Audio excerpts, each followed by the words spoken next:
નમસ્કાર દોસ્તો, શાંતિશ્રમ ન્યૂઝમાં આપનું સ્વાગત છે. કેન્દ્રીય ગૃહ અને સહકાર મંત્રી અમિત શાહના વરદ હસ્તે બનાસ ડેરી હસ્તકના વિવિધ પ્રકલ્પોનું ખાતમુહૂર્ત લોકાર્પણ કરાયું. વાવથરા જિલ્લાના દિયોદર તાલુકાના સણાદરા ડેરી ખાતે કેન્દ્રીય સહકાર મંત્રાલયના ડેલિગેશનની ઉપસ્થિતિમાં કાર્યક્રમનું આયોજન કરવામાં આવ્યું.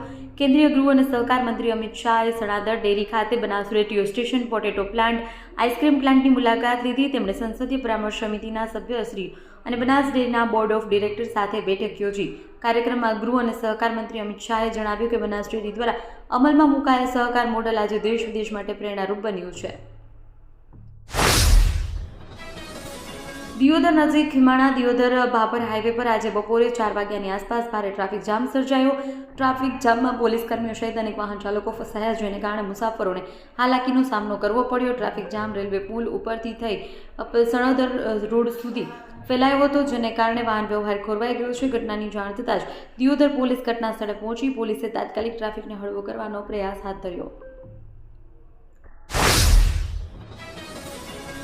થરાદ ખાતે ભારત રત્ન ડોક્ટર બાબા સાહેબ આંબેડકરના મહાપરિનિર્વાણ દિન નિમિત્તે શ્રદ્ધાંજલિ કાર્યક્રમનું આયોજન કરવામાં આવ્યું. ગુજરાત વિધાનસભાના અધ્યક્ષ શંકરભાઈ ચૌધરીએ થરાદ રેફરલ હોસ્પિટલ પાસે સ્થાપિત ડોક્ટર આંબેડકરની પ્રતિમાને પુષ્પહાર અર્પણ કરી ભાવભીની શ્રદ્ધાંજલિ અર્પણ કરી. કોંગ્રેસના સાંસદ ગેનીબેન ઠાકોરે સંસદમાં ગુજરાતના ખેડૂતોને યુરિયા ખાતરની અછત અને તેની કાળાબજારીનો ગંભીર મુદ્દો ઉઠાવ્યો. તેમણે બનાસકાંઠા સહિત રાજ્યના અનેક જિલ્લાઓમાં ખેડૂતોને પડી રહેલી મુશ્કેલીઓ પર સદનનું ધ્યાન દોર્યું અને સાંસદ ઠાકોરે જણાવ્યું કે રવિ સિઝન હોવા છતાં ખેડૂતોને યુરિયા ખાતર માટે લાંબી કતારોમાં ઊભા રહેવું પડે છે. ઘણા દિવસોથી ખેડૂતો દ્વારા ખાતરની માંગણી કરવામાં આવી રહી છે, પરંતુ ગુજરાત અને કેન્દ્ર સરકાર તરફથી યુરિયા ખાતર પૂરતું ઉપલબ્ધ થઈ શકતું નથી. તેમણે ટિપ્પણી કરી હતી કે ગુજરાત શરાબ અને ડ્રગ્સની હોમ ડિલિવરી સરળતાથી થાય છે. Simco Sunlight Paints. Simco Sunlight Paints કવિન સાફ્ટર મશીનથી કલર બનાવનાર નવીન ઘરને સુશોભિત કરવા એકવાર અવશ્ય મુલાકાત લો. Simco Sunlight Paints. Simco Sunlight pants.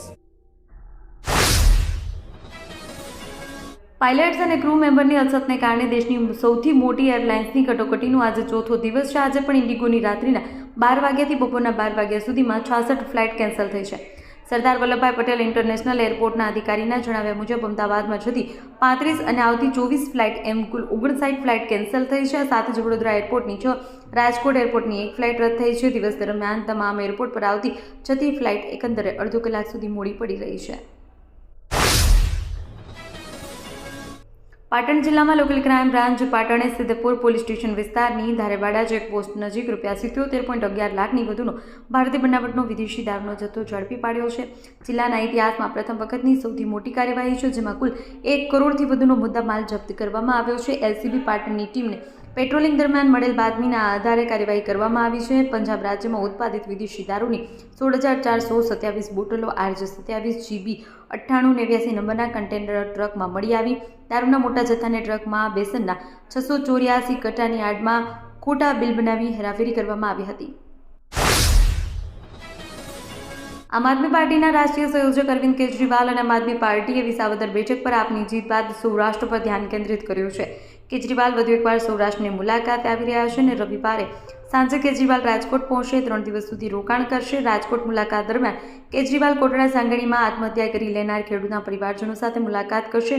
આ ઉપરાંત બોટાદમાં ખેડૂત મહાપંચાયતના સમયે પોલીસ સાથે થયેલા ઘર્ષણ બાદ જે આપ નેતાઓ જેલમાં છે તેઓ સાથે પણ મુલાકાત કરશે. શુક્રવારે જામનગરમાં ગોપાલ ઇટાલિયા પર જૂતું ફેંકવાના મુદ્દાને લઈ કેજરીવાલ પ્રેસ કોન્ફરન્સ કરશે. ઉત્તર ગુજરાતમાં છેલ્લા કેટલાક સપ્તાહથી ઠંડી 6.2 ડિગ્રી વધી ચૂકી છે. શુક્રવારે પણ પ્રતિ કલાકે સરેરાશ 7 કિલોમીટરની ઝડપે પૂર્વ દિશાનો ભેજવાળો પવન ફૂંકાયો હતો. વહેલી સવારે ભેજનું પ્રમાણ 75% પહોંચતા ઉત્તર ગુજરાતમાં સરહદી વિસ્તારોમાં ધુમ્મસછાયું વાતાવરણ સર્જાયું છે. તેમજ લઘુત્તમ તાપમાન 0.5 ડિગ્રી નીચે આવ્યું છે. સાથે જ ઠંડીનો પારો 14.6 ડિગ્રીથી 15 ડિગ્રી વચ્ચે રહ્યો છે. 11 દિવસ બાદ તાપમાનમાં 15 ડિગ્રીથી નીચે જતા ઉત્તર ગુજરાતમાં ધ્રુજાવતી ઠંડીનો ચમકારો અનુભવાયો હતો.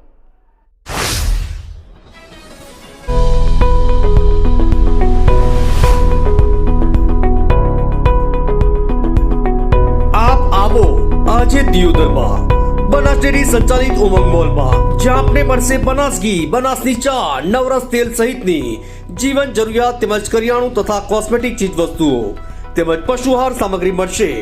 વ્યાજબી દરે આજે સંપર્ક કરો ઉમંગ મોલ, ખીમાડા બાબર હાઈવે, તિરુપતિ સોસાયટીની સામે બ્રિજના છેડે.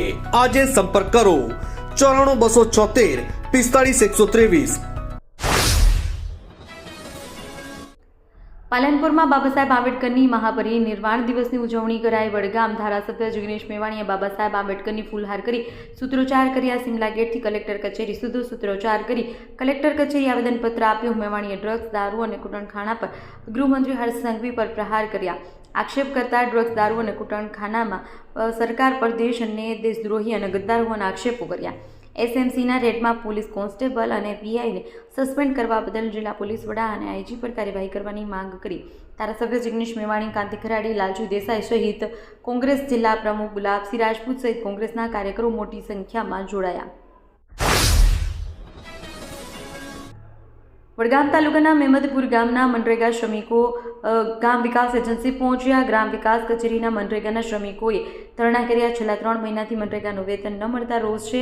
શ્રમિકોએ ગ્રામ વિકાસ કચેરી ખાતે આવેદનપત્ર આપ્યું. ગરીબ શ્રમિકોને વેતન ન મળતા પરિવારનું ગુજરાન ચલાવવામાં મુશ્કેલીઓ છે. દિવાળી ગઈ પરંતુ મનરેગાના શ્રમિકો હજુ વેતનની રાહ જોઈને બેઠા છે.